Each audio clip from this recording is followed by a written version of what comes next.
Welcome back to PoPCast. I'm one of your co-hosts, Travis, with a quick intro to let you know that this is part 2 of our conversation with Patty McGee, who is the co-author of Not Your Granny's Grammar. If you haven't listened to part 1 yet, our last PoPCast episode, I'd really encourage you to go back and start there. In that episode, Whitney, Patty, and I dug into what it means to be a contemporary grammarian. Someone who sees grammar not as a rigid set of rules, but as a craft tool that writers use intentionally. We shared our own grammar backstories, explored differences between a traditional and contemporary grammar mindset, and talked about how to take steps to up your grammar game. That conversation sets the foundation for everything we're about to get into. We're going to start with Patty discussing her book, Not Your Granny's Grammar, and how she and her co-author, Tim Donahue, got started with this grammar project. Now, Patty, why don't you tell us about your new book? Absolutely. So Tim, my co-author, have been thinking about grammar for a long time. Just a little context on how we became co-authors and then why we designed our units in this way. He was a supervisor in a nearby school district of humanities, and I was a consultant coming in and writing curriculum. And he explained grammar in a way that we were like, what? Like all of us, we get it now. Where have you been? My side of things was creating instructional materials that were not the ones we used in the past. And so we thought about it a lot, and we were like, we really think that grammar needs more time. Grammar and related concepts of grammar in unit form is something that we felt could possibly work. And the design of the unit, coming straight out of Hattie's work, like the phases that we learn in, we have surface learning, deep learning, and transfer. So we have created units where we start with a little immersion, that surface learning. And then for the majority of the unit, we are going deeper in different areas of focus that are related to one another. And then we set up for transfer, and that follows the design of how we all learn. I just loved it because it ties directly to what we do with patterns of power as well, where we have that kind of inquiry and the surface, and then you have your direct teach in there, and then you move into the deeper apply side of that and taking it deeper and really playing around with it for a while. And I felt like that was a big part of that second phase of your units is a lot of that apply and that play that we have with those grammar concepts and what to do with those. And then you continue to transfer all year long in writing that you do. Exactly. And we added a little scaffolding in many cases for the time that we play. We wanted to be sure that we had manipulatives basically in most cases, not all cases, but there's something that partners can talk about and move around and make decisions on or deliberate over, not having to think about how am I going to spell this word? What word should be next if I'm creating it on my own? But rather, okay, I've got some cool parameters here, but I also have a partner and we're going to see what we can come up with. And that play, which is, again, so much inspired by you all, I think that when we allow ourselves to play, but we're not engaging in games where there's a winner and a loser, which we know the kids that don't know grammar well are always going to lose the game. So we need to reinforce the shame around it? So play instead is something where we don't necessarily know the outcome. Each partnership or trio has a different outcome. They can compare and have conversations around it. And it's something that kids just engage in so naturally. And just through the discussions they have, they're really exploring and realizing that they, as a writer, have options, that it's not going to go the same way every time, that you get to play around with that. And you, as the writer, get to decide how that sentence will look, that the parts of the sentences are there, but how you arrange them is going to have an effect. And they get to discover what sounds better, what's more effective, and what's less effective in their choices. Well, what I love about this too, how you're presenting this through the instructional lens, lends itself very nicely to teachers strengthening their learning as well. So that surface level of just reading, gathering content that is organized maybe in an authentic way within a text, either a text they're reading for enjoyment to extend their learning, or something maybe that they're going to use in the classroom. I think all of those types of content can yield some interesting conversations or thinking around grammatical moves that an author is making, and then transferring that into some deeper learning themselves. I know for me, as I'm trying to do deeper learning around any of the conventions and in my journey with it, I've tried to kind of ground myself in a touch point for style. So Chicago Manual of Style has been my go-to. Do you live in the same touch point for understanding a convention, or do you go into different places? I go into the Tim Donahue style, my co-author. Um, I used to call him Grammar Yoda until I realized Yoda does not speak grammatically correctly. So now he's just the grammar hotline. Um, and I do reference his work all the time in the grammar refresher that's in the book. It's just Talk more about that, because that's really awesome. mm, I love that part of the book. So please share Yeah. with our listeners a little bit about that. I am proud to. Yes. So when we had that moment where adults, teachers, and we're writing curriculum, and we're like, oh my gosh, Tim just explained this in a way that I have never heard, and now I understand. And he just is one of those people who, like, he taught himself to code. So he thinks in that type of structure and organization. He also is the son of two former English teachers and also like passing down his knowledge to his kids. He was telling me at dinner one time, his fourth grader said, oh my gosh, Dad, so and so in the class use a semicolon. And so that's the kind of like world that he lives in.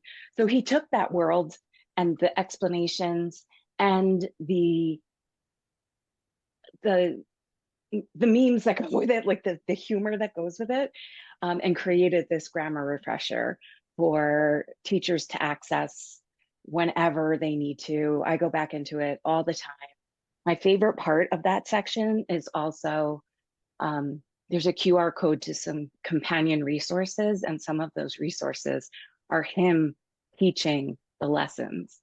He, yeah, he got a dry erase board and put it up in his basement, and his three boys helped him record. And it's just, a little snippet of what I've been able to engage in over these many years. And so I guess if we could call Tim Donahue a style guide, that's who I follow.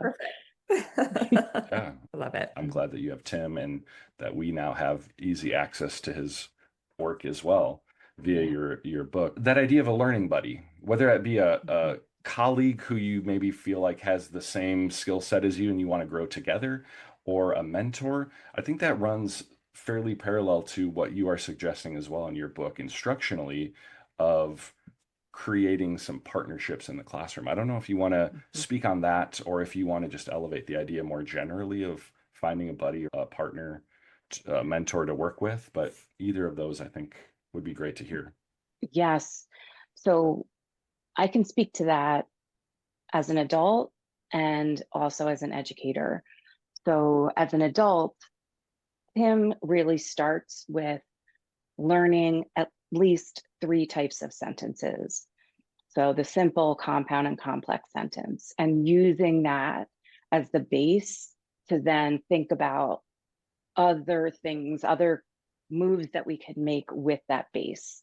And for me, that helped so much, was just how do we construct these? And even that fancy and sometimes obtuse compound complex with the hyphen in between helped me understand that along with the others as a foundation. And so we thought that that was important for students as well, to begin, like you all do, at the sentence level, and to do so with conversation. Because when we are co-building knowledge with someone else, whether it's in partnership or in trios, when we do that for a length of time, we're co-creating that knowledge together. And if we're doing so silently, we've lost out on a very easy, free, and powerful opportunity for students. So when kids are together and they're talking about grammar in whatever way and are in those groups for a long time, which could be a week, which could be an entire unit, or could be, in some cases, the full year, they're building off the conversation from before. And therefore, they're building more understanding of how grammar works.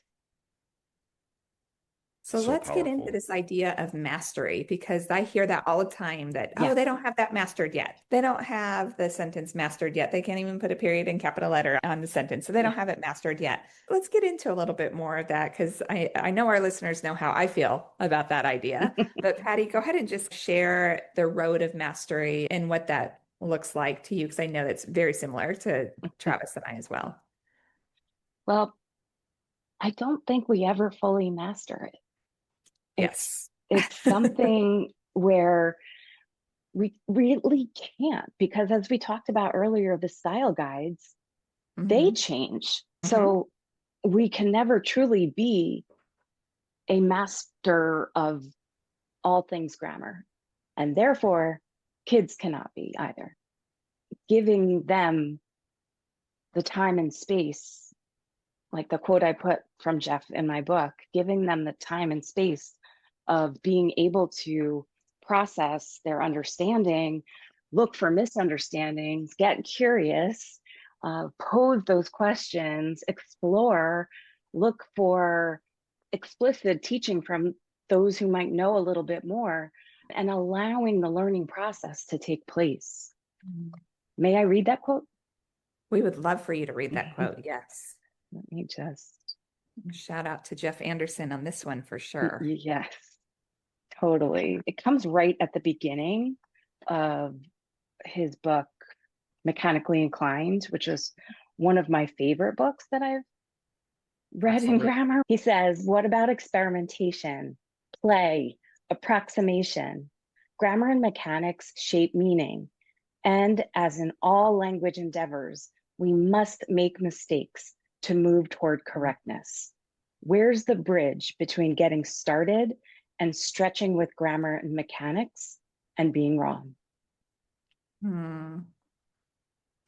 I love that. And just that idea of experimentation, of play, of approximation. The approximation piece is always my go-to, that conventional doesn't mean correct.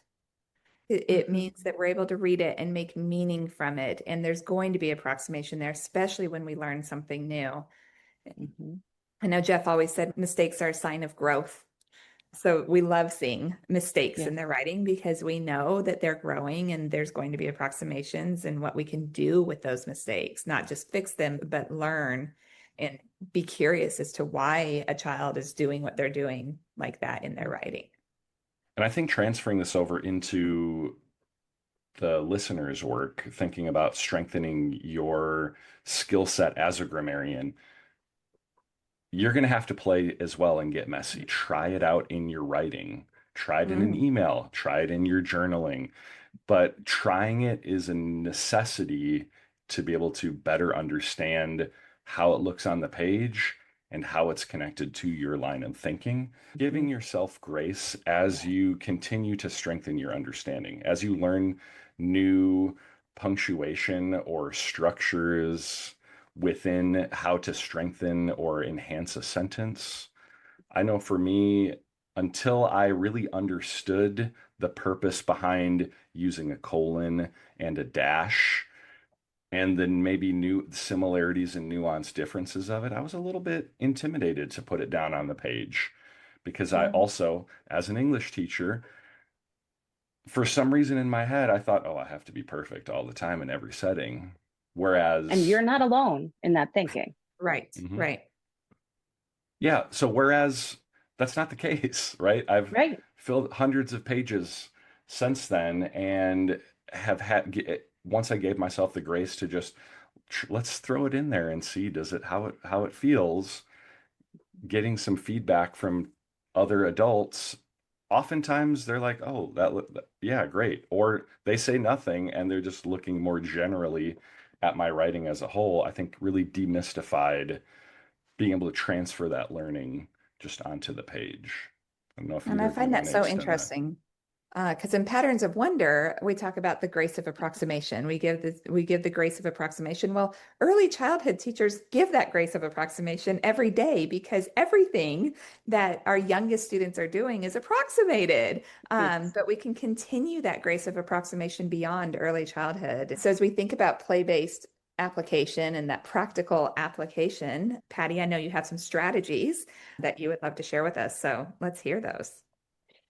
Yes. So basically, my favorite part of all this, honestly, is the grammar manipulatives, the chance to be able to partner or trio up and play and practice. Just the other day, I was in both a sixth grade classroom and a fourth grade classroom.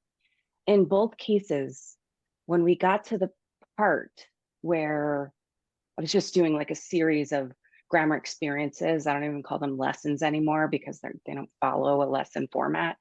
When we got to the point of play, I didn't say much because all of a sudden they were all just naturally falling into the state of play. I have a couple of different things that are my favorites. One is sentences from a sentence. So I find a sentence that I like, um, or a couple of sentences that I like, or if I'm teaching in a content area, I might find a sentence that has content about what we're studying and write those sentences down, then cut out each word and each piece of punctuation. And then in partnerships, students make as many sentences as they can, reusing the words, reusing the punctuation as much as they'd like. And then they write them down and visit with another group who wrote sentences from a sentence as well and admire what each did. So, starting with one of the sentences they created and saying, I noticed that you, or I admire that you. And so it was very little teacher word. Like I really wasn't Yes. talking except to say, okay, now you partner up and you partner up. And that's what we want, right? We want Yes, to do less talking and have the students do more. That's the whole purpose of what true learning is that the students are doing that work and they're the ones that yes, are really taking charge of their own learning. And the fact that you said admire, I smiled ear to ear on that because when I work with teachers and we look at writing samples, that's one of the things I always ask them. What do you admire in this writing? What are you seeing? What are you noticing? To bring that back to the students and talk about what they admire in the work that they're doing as well. I love that. So thank you for that. another one that I love is sorts. So the one that I use the most is nouns, verbs, or those words that can act as both. It is instantly engaging, especially when you ask students and adults to make their own categories just to get familiar with what's on the cards, and then give them the categories of, in this case, nouns, verbs, and words that can act as both.